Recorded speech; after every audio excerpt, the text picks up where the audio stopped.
Assalamualaikum warahmatullahi wabarakatuh. Nama saya Nurul Hasana dengan NIM 220202102151. Video kali ini untuk memenuhi penilaian ujian akhir semester mata kuliah Filsafat Ilmu dan Etika Akademik, dosen pengampu Ibu Silva Alkornia, SPD MPD.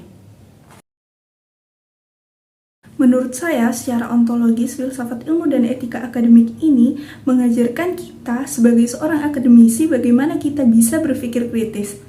Dalam artian, kita tidak bisa langsung mengiyakan ataupun menolak sesuatu hal, akan tetapi itu dibutuhkan pemikiran-pemikiran terlebih dahulu yang disebut dengan critical thinking atau berpikir kritis. Nah, dalam berpikir kritis ini dibutuhkan pemikiran-pemikiran yang logis atau pemikiran yang dapat diterima oleh akal, sehingga nantinya dapat ditarik suatu kesimpulan yang disebut dengan hipotesis. Nah, hipotesis ini nantinya dapat dikatakan hipotesis yang rasional. Nah, tidak hanya berhenti di rasional saja, akan tetapi hipotesis ini memerlukan uji kebenaran. Uji kebenaran ini akan menghasilkan suatu bukti-bukti yang disebut dengan bukti empiris. Dengan adanya bukti empiris ini, suatu hipotesis dapat dikatakan sebagai suatu teori. Kemudian, secara epistemologis, filsafat ilmu dan etika akademik itu mengkaji tentang cara memperoleh dan cara mengukur benar tidaknya suatu ilmu pengetahuan atau sains. Dalam teori-teorinya seperti humanisme, empirisme, kemudian realisme, positivisme, dan metode ilmiah, serta riset. Itulah yang dikaji dalam filsafat ilmu. Lalu bagaimana dalam etika akademiknya? Nah, sebagai seorang akademisi, kita harus mampu menerapkan teori-teori tersebut dalam khususnya dalam melakukan penelitian ataupun menyusun penelitian. Kemudian yang terakhir, yang ketiga, secara aksiologis. Secara aksiologis ini mengkaji tentang kegunaan ataupun manfaat, tentang bagaimana kita sebagai seorang akademisi kita bisa menggunakan keilmuan yang kita miliki agar dapat bermanfaat serta menyelesaikan suatu permasalahan. Menurut saya, teori filsafat ilmu dan etika akademik ini memiliki beberapa kelebihan. Dengan adanya teori, dalam hal ini sangat membantu para akademisi dalam mempertimbangkan hal-hal yang akan dijadikan landasan dalam kegiatan belajar mengajar ataupun penelitian ilmiah. Nah, selain itu, kelebihan dari teori filsafat ilmu dan etika akademik ini tak lain adalah dapat dipertanggungjawabkan karena dalam prosesnya itu telah dilakukan uji kebenaran dengan metode ilmiah. Menurut saya, konsep realitas dan kebenaran sebagai substansi filsafat ilmu ini memiliki arti bahwa substansi itu sebagai inti ataupun pokok dari filsafat ilmu yang tidak dapat berdiri sendiri dan tidak bisa lepas dari fakta-fakta ataupun realita, kenyataan kebenaran maupun logika. Nah, berbicara tentang realita ataupun fakta, bahwasanya ini sangat berkaitan erat dengan objek-objek kegiatan manusia, baik itu peristiwa maupun fenomena. Sedangkan jika kita berbicara mengenai kebenaran, ini merupakan sesuatu hal yang harus dapat dibuktikan, baik secara logika maupun secara empiris.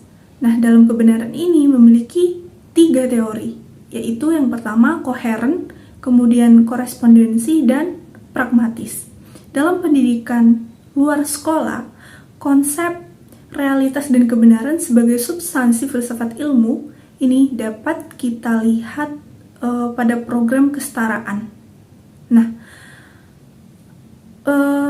pendidikan non-formal ini menjawab kebutuhan yang diperlukan dalam masyarakat.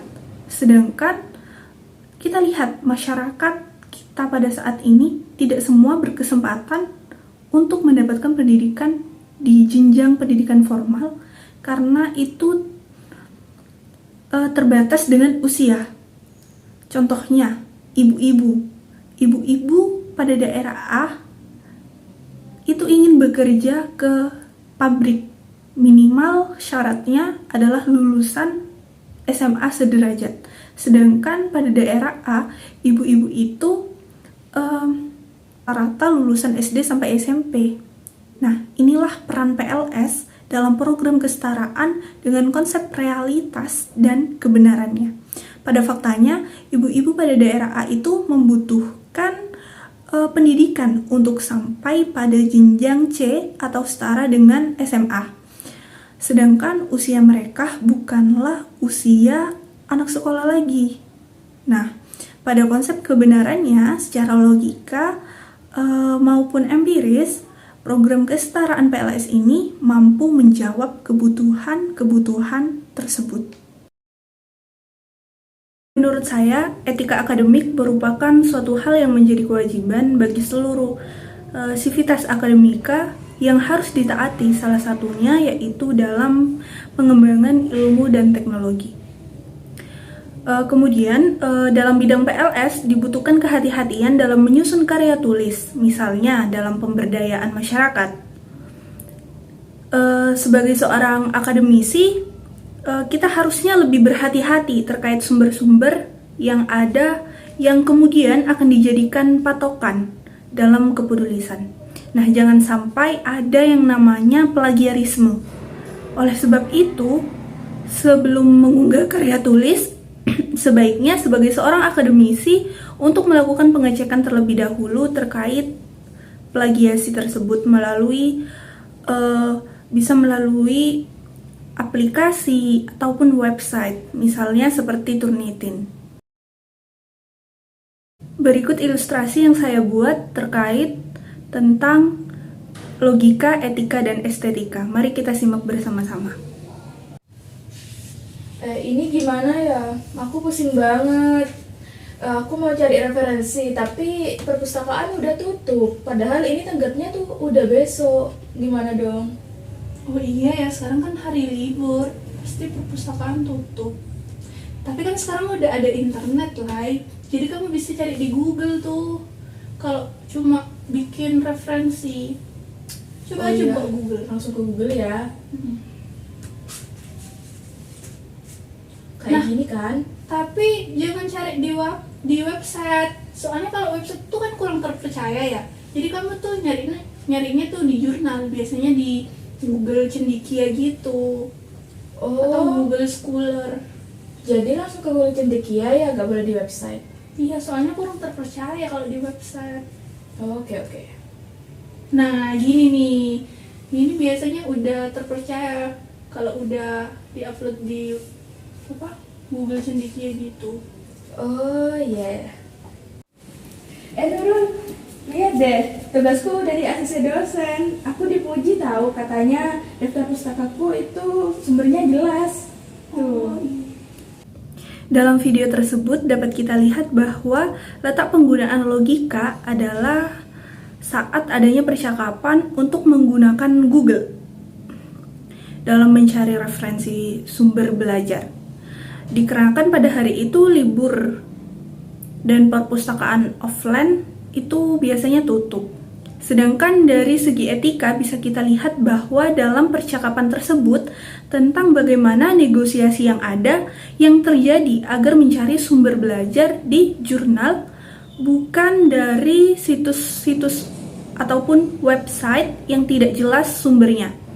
Nah, kemudian dari segi estetikanya dapat kita lihat bahwa bagaimana suatu karya tulis dapat menghasilkan komposisi yang lebih baik ketika kita dapat menggunakan logika dan etika dalam bertindak ataupun melakukan sesuatu. Tanggapan yang terakhir, yang nomor 6, menurut saya secara ontologis dapat diterima bahwa internet dan media sosial saat ini telah menjadi hal lumrah dalam kegiatan belajar mengajar ataupun hanya untuk sekedar hiburan bagi generasi Z. Dengan melihat perkembangan zaman saat ini, ilmu teknologi sangat berkembang pesat dan cepat di setiap second ataupun detiknya. Kemudian dalam kajian epistemologis, objek pengguna daripada internet itu sendiri yaitu generasi Z.